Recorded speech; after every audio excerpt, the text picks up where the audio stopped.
Prabhas director Prashanth Neel combination లో తెరకెక్కిన చిత్రం సలార్ బాక్స్ ఆఫీస్ వద్ద మంచి విజయాన్ని అందుకున్న ఈ సినిమాకి సీక్వెల్ ఉందన్న సంగతి తెలిసిందే. అయితే ప్రభాస్ కు ప్రశాంత్ నీల్ కు మధ్య క్రియేటివ్ డిఫరెన్స్లు వచ్చాయని, అందుకే సలార్ 2 ప్రాజెక్ట్ రద్దయిందని ఇటీవల జోరుగా ప్రచారం జరిగింది. ఆ రూమర్స్ పై నిర్మాణ సంస్థ హోంబలే ఫిలిమ్స్ స్పందించింది.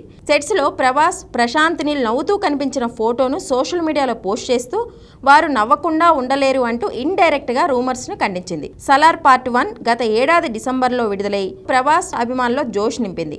దీంతో శౌర్యాంగ పర్వం పేరుతో రూపొందనున్న పార్ట్ 2 పై అంచనాలు పెరిగాయి. పలు సినీ వెబ్సైట్స్ ఈ మూవీ నిలిచిపోయిందని వార్తలు రాయడంతో ఫ్యాన్స్ సందేహంలో పడిపోయారు. దాంతో తాజా అప్డేట్తో దానికి చెక్ పెట్టారు మేకర్స్.